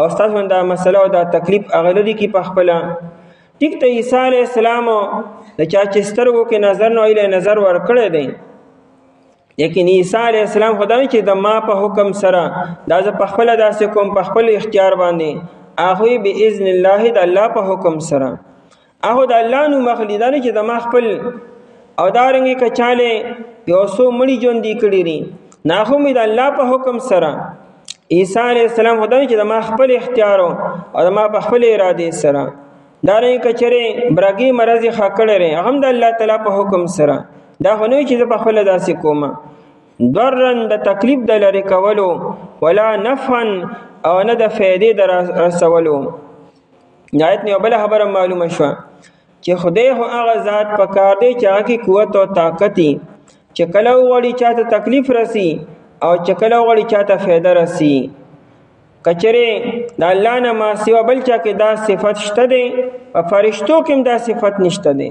فرشتې هم د الله د حکم پابند دي او دا نور مخلوقات هم د الله د حکم پابند دي. انسان په خپله دا کار کم ځای کولی شي. کچره عیسی علیه السلام کې دا خبره وي نو په نبی علیه السلام کې به طریقې والا به دا خبره وه. نبی علیه السلام د خپل ځان تکلیف نه لرې کړی. د احد په میدان کې مخې خوږ شوی دی، غاښونه مات شوي دي او دارنګې کافرانو پې حملې کړي دي، صحابه بلاشي شهیدان شوي دي. نبی علیه السلام د خپل ځان تکلیف نه دفع کړی، تا ته په خپله څه تکلیف ستا نه به دفع کړي. ولا نفع نه فایدې در رسولو. والله هو السمیع العلیم، او الله تعالی چې دی هغه اوریدونکی او د پوهه دی. السمیع باقوالکم، ستاسو خبر له ډېر اوریدونکی دی. العلیم پوهه دی په نیتونو ستاسو باندې. آیا الله تعالی ته هر څه د ویناګانې ښکاري او که نه ښکاري؟ الله تعالی ویني مو او الله تعالی ګوري مو. دومره کافي دی. نه دی مسیح چې زوی د مریم دی مګر یو پیغمبر، یقین تیر شوي مخکې ر دینه پیغمبران او مور د ډېرې رښتینې وه. و دا دواړه چې خوړلو به یې خوراک لره. وګوره څرنګې مونږ واضحه بیانو دې لپاره آیتونه یا دلیلونه، بیا وګوره څرنګې دي الټه کولی شي د حق نه. وایي نبی علیه الصلاة والسلام تاسو بندګي کوئ ما سوا د الله تعالی نه، د هغه چا چې مالک نه لري، اختیار نه لري ستاسو لپاره د تکلیف د لرې کولو او نه د فایدې د رارسولو. او الله تعالی چې دی هغه ډېر اورېدونکی او پوهه دی.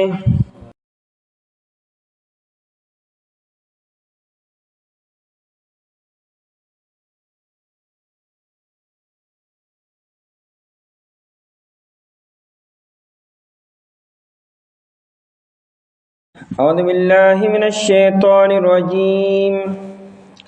بسم الله الرحمن الرحيم. قل يا أهل الكتاب لا تغلوا في دينكم غير الحق ولا تتبعوا أهواء قوم قد ضلوا من قبل وأضلوا كثيرا وضلوا عن سواء السبيل.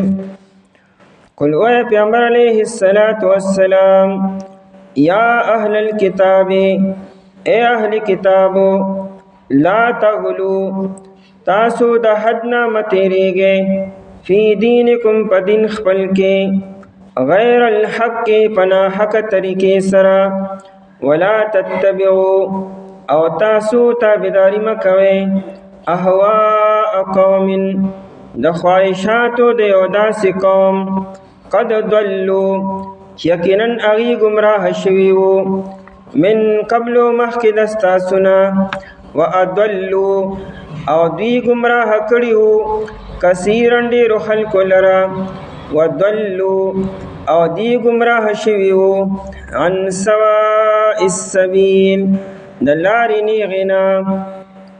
په آیت مبارکه کې اهل کتابو ته یو سبق دی او ترغیب دی او تنبیه ده چې په دین کې غلو مکوئ، د حد نه تجاوز مکوئ، کنی نو گمراه بشئ. دین کې څونه دی هغومره ومنئ، پای باندې عمل کوئ. په دین کې مه کوتاهي کوئ او مه د حد تجاوز کوئ. یهود او نصاراو دواړو په دین کې غلو کړې وه، نو هغې ر دینه منې کړو. او امت محمدیه تم یو سبق دی چې تاسو د اهل کتاب په شانتې په دین کې غلو مکوئ، د حد نه تجاوز مکوئ. مه د یهودو په شانتې کېږئ او مه د نصاراو په شانتې کېږئ. یهودو د حد نه زیاته سختي وکړه، هغې تفریط وکړو. تفریط ویل کېږي کوتاهۍ کولو ته، د حد نه زیات د تشدد نه د سختۍ نه کار واخیستو. او نصاراو د حد نه زیات نرمي وکړه، هغې افراط وکړو، د حد نه تجاوز وکړو، نو دواړه گمراه شو. امت محمدیه په اعتدال باندې دي، دې کې نه افراط شته او نه تفریط شته دی. یهودو تفریط وکړو. د تفریط مطلب دا دی چې حلال څیزونه په ځان باندې حرام کړو. حلال او د حرامو اختیار الله تعالی سره دی او پیغمبر سره دی. پیغمبر بیانو کې الله حکم رولیږي، نو د حلال او د حرامو اختیار دا بنده سر نه دی، نه بزرگ سره، نه ولی سره، نه بل چا سره. الله تعالی به حرامول او حلالول وکي. یهودو په خپل ځان باندې ارس حرام کړو الانکه الله تعالی نو حرام کړی او بیر دې نسبت انبیاء کرامو تکو. دویم د دې تفرید داو چې د انبیاء کرامو نه انکار وکړو. عیسی علیه السلام یو لوی جلیل القدر نبی دی او داغه د نبوت نه انکار وکړو، نبی نه منو. د انجیل شریف نه انکار وکړو، آسمانی کتابو. داغه په مور باندې جبرګزید او عبادت گزار او پرهیزګار بیبي وا، پای باندې تهمتونه ولګولو. عیسی علیه السلام یو معزز شخصیت هم نه منو، پیغمبر حلالوی خبر ده. هغه تم د حرامي او د ولد الزنا نسبتونه وکړو. دا تفریط او د حد نه زیاته کوتاهی کوله. او نصارا او افراط کو د حد نه تجاوز کو. عیسی علیه السلام د الله یو بنده دی، پیغمبر دی. دی د پیغمبرین او د بنده نه اوچت کو، الله سره برابر کو. نه چاوي د الله زوی شو او چاوي نه الله تعالی په عیسی علیه السلام کې دن راغلی دی. چاوي الله تعالی او عیسی علیه السلام خلق کې داسې اتحاد کړی دی چې دواړو نه یو جوړ شوي دي. او چاوي عیسی علیه السلام د خدای درې مېسه ده، درې سي چې یو ځای شي یو خدای ته جوړ شي، وایي عیسی علیه السلام دی. نو ټیک ته عیسی علیه السلام الله تعالی معجزات ورکړو، خو د معجزاتو مطلب خدا نه چې دغه د الله تعالی صفت راغی. د خالق صفت په مخلوق کې هونه راځي. نو دی افراط کو، د حد نه تجاوز کو. دا امت چې دا معتدل دی، په اعتدال باندې دی. نه داسې کی چې ګن یو پیغمبر الله سره برابر کی، او نه دی دا کی چې د پیغمبر د نبوت او د پیغمبرینو انکار وکي. امت محمدیه د دې اعزاز او کمال داري چې دی په اعتدال باندې دی. قرآن کریم په خپل به طور احسان مونږ وکذلک جعلناکم امه وسطا لتكونوا شهداء علی الناس. الله تعالی تاسو یو درمیانه او معتدل امت ګرځولې. مونږ هم نبی علیہ السلام منی کړی یو چې تاسو به د حد نه تجاوز نه کوئ، افراط او تفرید به نه کوئ. نه به دا کوئ چې یو بزرګ له د پیغمبرۍ درجه ورکړئ او پیغمبر خدای سره برابر کړئ. که انسان ډیر لوی بزرګ دی، ډیر لوی مقام لري، ټیک تک نه، لیکن دا به نه کوي چې هغه د خدای صفاتونه راولي. لکه حضرت شیخ عبدالقادر جیلانی رحمه الله، دا ډیر لوی ولی دی، زمونږ د سوچ او د سمج نم زیات دی. د مناقب او د فضایل د حد نه سیوا دي. د په ولایت کې د په بزرګۍ کې بالکل شک نه پکارو. یو مسلمه شخصیت ته او بالکل متبع سنت او د قرآن او حدیث ډېر لوی خدمات دي، ډېر بزرګو. لیکن بهر حال و انسان او بزرګو د مقام الله تعالی سره برابرولو، د مقام پیغمبر سره دا د غلو د حد نه تجاوز دی. داسې به هم نکو او دا به هم نکو چې یو سړی په دې حد ته راشي دغه د بزرګۍ نه سره انکار وکړي، چې دغه بې ادبي شروع کړي، دغه ګستاهي شروع کړي. دومره به هم نکو، مونږه اعتدال سره به چلیږو. نه به داسې کو چې مونږ دغه د بزرګۍ نه او دغه د مقام نه او دغه د مرتبې نه د هغې نه مونږ سره انکار کو. دا به هم نه کو او دا به هم نه کو چې مونږ هغه الله تعالی سره یو ځای کو، دومره اختیار وله ورکو. بای چې څومره دی هغه همره به وي به. د یو صحابي باره کې او د امتي باره کې، د تابعي باره کې، د یو بزرګ باره کې، د یو عالم باره کې به مونږ د حد نه تجاوز نه کو.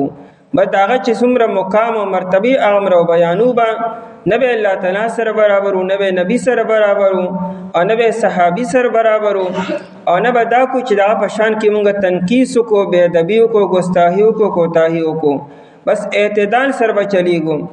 د ګمراهۍ دا دوه خبرې شي، یو دا چې انسان او د چا په مینه او محبت کې د حد نه تجاوز وکړي، چې چا سره مینه کې، محبت کې، عقیدت او احترام ساتي، د عقیدت او اعتقاد د حد نه سیوا شي، انسان د گمراهۍ شکار شي. حالانکه د عقیدت او د احترام یو مقام او مرتبه ده. صحابه کرام رضی الله تعالی عنهم رمینه به څوک لا چا سره وکړي. صحابو چې نبی اسلام سره سونه مینه کوله، دونه به دنیا کې لا یو انسان چا سره مینه بلا شروع کی. لیکن صحابه کرام رضی الله عنهم چرتم نبی علیہ السلام مقام اوچت کړي نه چې الله تعالی سره یو کړي دی. نبی علیہ السلام د اختر ورځ وه او په کور کې او صادر راکاږلی او بل طرف ته مخ اړولو. د انصارو جینکې راغلې، هغې عایشې رضی الله تعالی عنها سره ناستې وې. د خوشحالۍ ورځ نو هغوی اشعار شروع کړو. وړې وړې جنکۍ وې، څه ډېرې بالغې هم نه وې او د پردې والم نه وې. نو نبی علیه السلام مخ بل طرف ته اړلو، دیوال طرف ته کړی و. دا د مخ بل طرف ته اړول دا دلیل د اعراض دی. مطلب دا چې سو په دې خبرو زه خوشحاله نیم، تاسو سره متفق نیم، خو چونکې غیر شرعي عمل هم نو، څه ناجایز هم نو، څه ګناه هم نو، یو مباح عمل و. نو نبی علیه السلام ځکه انکار هم ونه کړو، دي منې هم نه کړې چې دا کار مه کوئ. او چونکې د خوشحالۍ ورځ وه، نو د خوشحالۍ په ورځ باندې بیا لږونتې چشم پوشي پکاري. خو چشم پوشي هم دې حد ته نه راولي چې د حرامو ارتکاب وشي، چې ستا مخې ته یو ګناه کار کېږي او د حرامو کار کېږي او ته سترګې پټې کړې، دا به هم نه کوې چې حرام او ناجایز کار نه کېږي او د مباح په درجه کې یا خلاف اولا کار کېږي، نو کای کې انسان چشم پوشي وکړي نو خیر دی.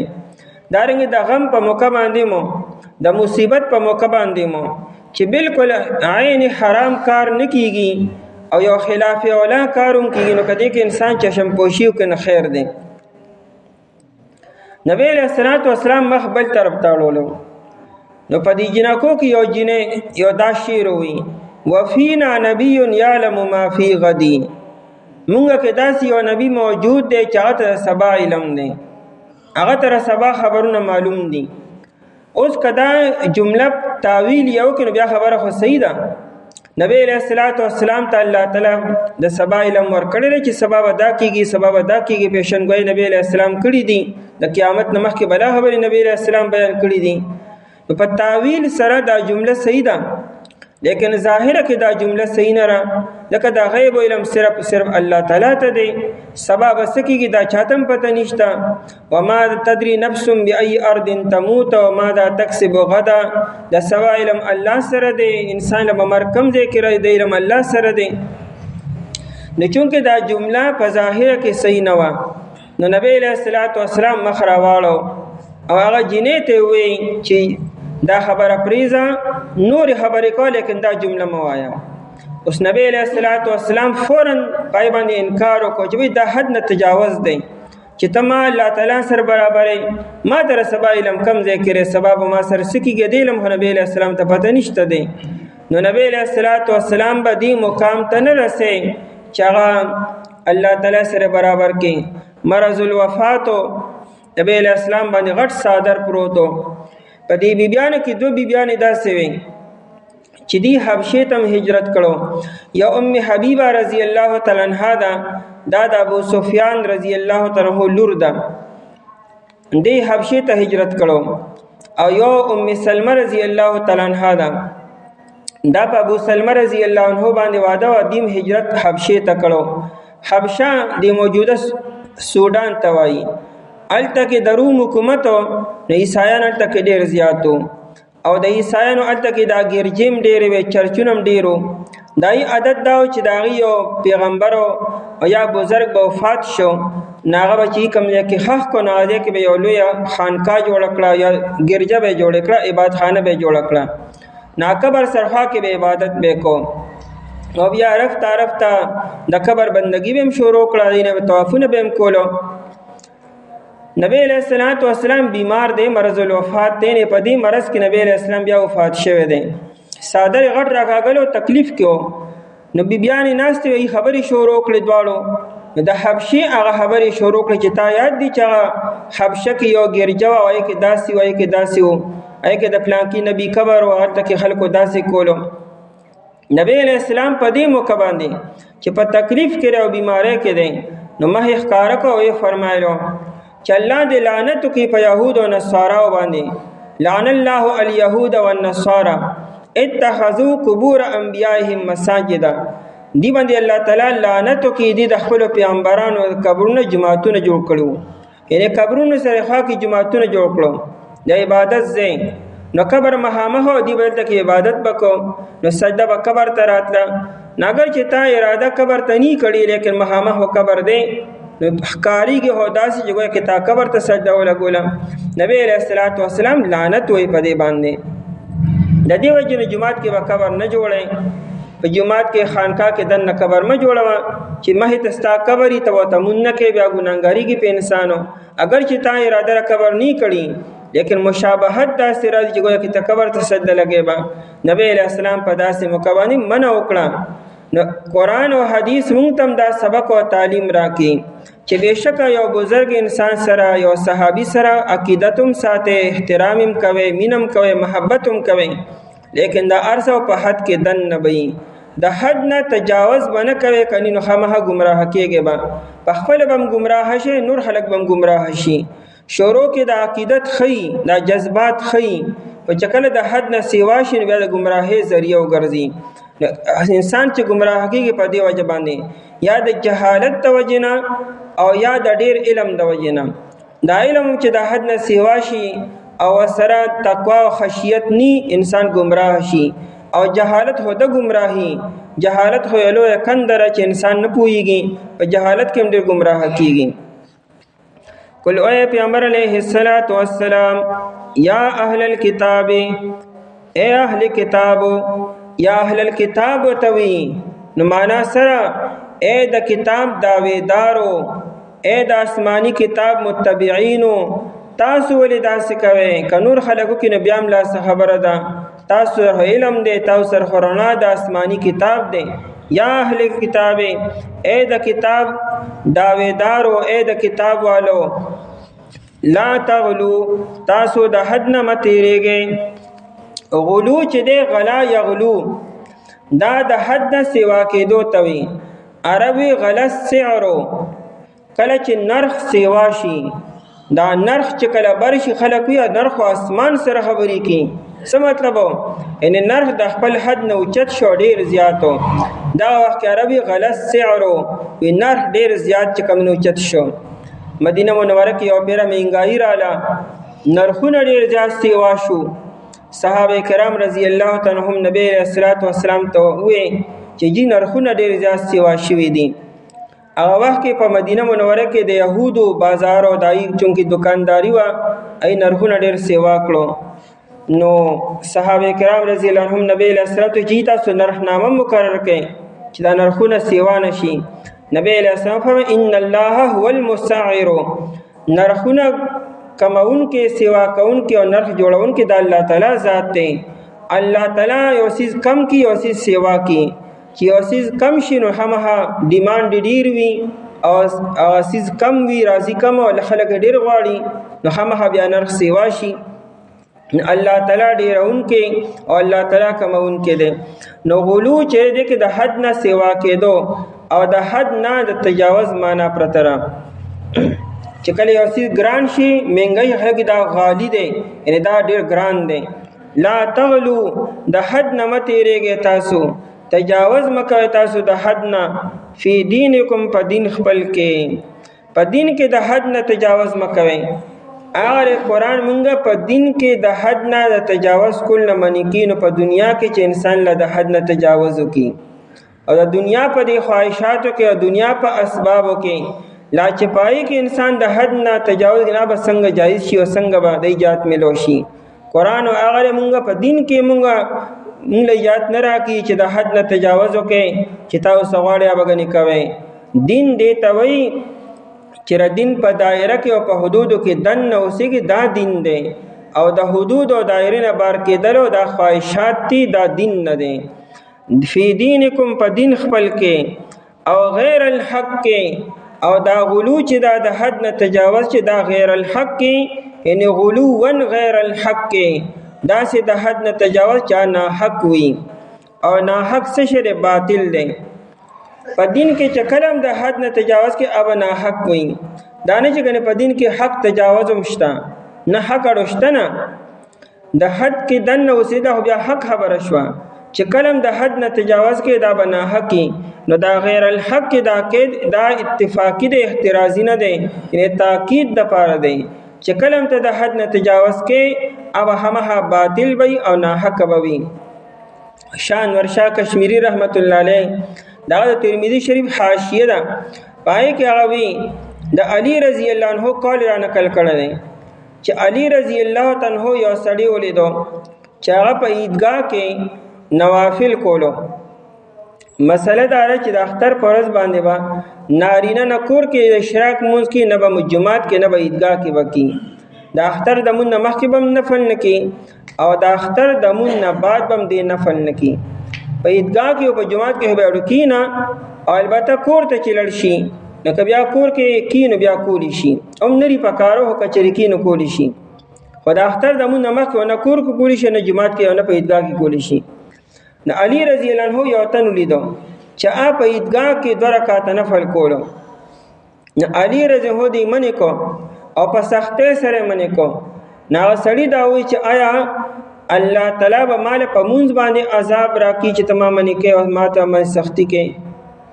علی رضی الله عنه ته الله تعالی په مونږ باندې عذاب نه درکړي، طالب عذاب په دې خبر درکړي چې ته هغه کار کوي چې پیغمبر نه دی کړی. که چېرې دا نفل کول په دې وخت کې عبادت وي نو د نبی علیه الصلاۃ والسلام نه زیات شوق او حرص د چانو په عبادت کې. نبی علیه السلام ټوله شپه الله ته ولاړه کړې ده. نو که چېرې دا نفل او د الله د رضا او د الله د قرب ذریعه ګرځېدې نو لومبې به دا کار نبی علیه السلام کړو. د نبی علیہ السلام نه زیات او د الله نه یریدونکي او زیات عبادت کوونکي دنیا کې څوک هم نه تیر شوی. نبی علیہ السلام په خپل فرمای والله انی لاخشاکم واتقاکم، قسم په الله تعالی پتا سو ټولو کې د ټول نه زیات پرهیزګار وي زیما او ټول نه زیات د الله نه یریدونکي هم زیما. چې نبی علیہ السلام یو عمل نه کوي او تی کې دی مطلب سره چې ګنې ته د نبی علیہ السلام نم زیات برت لغواړي، خو دې مطلب دا دی کنه ساده عمل هم دغه مقصد دی. د ته نبی علیہ السلام مخکې تلی شي ته نو علی رضی الله عنه فرمایلو چې الله تعالی عذاب درکې په دې خبره به درکې چې تر پیغمبر مخالفت ولیکې. یعنی دې وخت کې دا عمل کول دا عبادت نه دی، دا خواهش پرستی، دا شیطانت دی. نو غیر الحق کې پنا حق طریقې سره د حد نه تجاوز مکوي، او هر یو د حد نه تجاوز دا بنا حق وي. خپل خبره دارا چې کوم خبر شریعت سونه کړي کنه بس حکم را پکار دی. د ځان په کې ټوکی رنګول نری پکارو. سړی چې اودس کی د اودس نه بعد داخله کو اسمان ته قتل دا د حدیث نه ثابت دي چې اودس یو کو بر اسمان ته وګوره او اشهد ان لا اله الا الله واشهد ان محمدا عبده ورسوله دا د حدیث نه ثابت دي. لیکن دا غوته او چتول برا اشهد ان لا اله دا غوته او چتول ثابت نه د حدیث نه. ان نبی علیہ السلام برکت دي او کلمات ویلي دي، لیکن دې کې نبی علیہ السلام لاس نه اوچت غوته نه اوچت کړي. نو دا غوته او چتول سه حرامم نری، خدای چې نبی علیہ السلام نری کړي. نو بس کم عمل چې نبی علیہ السلام څومره کړي بس هغه عمره پکار دی. دا د ځانه پکې نوري خبرې نه را جمع کول پکارو. دا نه چې غني خامه ته حرام وایا، خو نبی علیہ السلام داسې نه لري کړي. نو به تیم مکو بسو نبی علیہ السلام چې کم دی کې څنګه کړي وي هغه شانتي پکار دی. ترمذی شریف کې روایت ده نبی علیہ السلام د خطبه دوران کې لاس نری اوچت کړي دعا د پاره. د جمعې خطبه ده او یا د اختر خطبه ده. په دې خطبه کې نبی علیہ السلام دعاګانې کړي دي، خو په دعاګانو کې نبی علیہ السلام لاس نری اوچت کړي. دا مروان چې دو خطبه ورکولانو د خطبه دوران کې لاسونه اوچت کړو. یو صحابي دی، صحابه الله تعالی سناشنا غیرت ورکړو. نا صحابي وی وکبه الله دې هلاک کی. نو الیدیتین دا دو واړه لاسونه نری دا دی الله تعالی هلاک کی چې هغه کارو کو چې کوم نبی علیہ السلام نه کړي. نبی علیہ السلام په خطبه کې لاسونه نری پورته کی څنګه پورته کې چې کم دی کې نبی علیہ السلام یو کار کړي به تیم کوه. بیا دین بس خلی نوم دک کرے چې نبی علیہ السلام کم کار څنګه کړي بس هغه شان پکار دی. خپل ځان پکې ترتیبونه نری شامل پکارو دي ته ویل کېږي دینو. نبی الله تعالی ته ټول خپل طریقه د هر عمل چې را د پیغمبر علیہ السلام نه بس چې کم کار پیغمبر علیہ السلام کړي کنه دین خپل طریقه بل نشته. الله ته محبوبه طریقه هم دک ده او داینه علاوه کوم ارزو نه خپلواله پکې پیدا کو کنه بدا بخکلی نه خپل هغه چې نبی علیہ السلام کړي ده. ولا تتبعوا او تاسو تابعداري مکوئ چې په دین کې غلو مکړه د خواهشات تابعداري مکړه بدا خواهشات دي.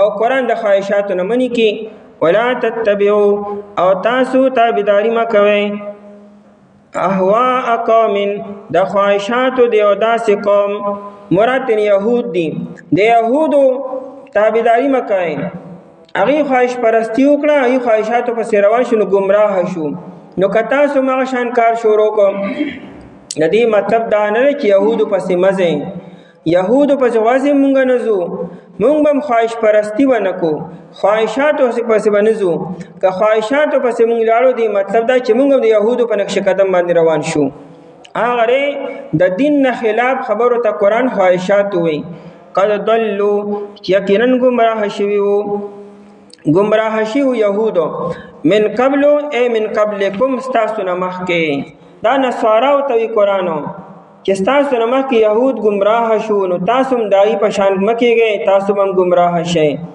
چې ای گمراه شو په خپله که نه واضلوا کثیرا او دی گمراه کړو ډېر خلکو په خپله گمراه شو نور هم بلا خلک گمراه کړو ځکه چې کوم مشران وي پسې کشران روانو چې کوم عالمان وي پسې جاهلان روانو عالمان گمراه شو جاهلانو گمراه شو چې قائد او لیډر دی گمراه شو نو ظاهر خبر لاندې خلک به هم گمراه کېږي به نو واضلوا کثیرا او دی گمراه کړو ډېرو خلکو لره وضلوا دی گمراه شو عن سواء السبیل د لارې نیغې نه السبیل نه مراد اسلام لاره ده د اسلام دا لاره نیغه لاره ده ډېره دین هم گمراه شو نو یو مخکې په خپله گمراه شوي وو د خپل دین نه او چې اسلام راغی او اسلامي مونه منو عین انکار وکړو نو دا اینم گمراه شو هنو گمراه انسان به چاته څه نیغه لاره وښي چې سړي ته په خپله لاره نی معلومه ابه د بل چا د هدایت ذریعه څه وګرځي وضلوا عن سواء السبیل او دی گمراه شو د لارې نیغې نه سوا سر کې مینځ ته وي د لارې د مین نه نو مراد ترې نه د نیغې لارې نه اے اهل کتابو د حد نه تجاوز مکوئ تاسو په دین خپل کې په ناحقه طریقې سره او تابعداري مکوئ د خواهشاتو یو داسې قوم چې ګمراه شوي د مخکې ستاسو نه او دی ګمراه کړو ډېر خلکو او دی ګمراه شوي د لارې نیغې نه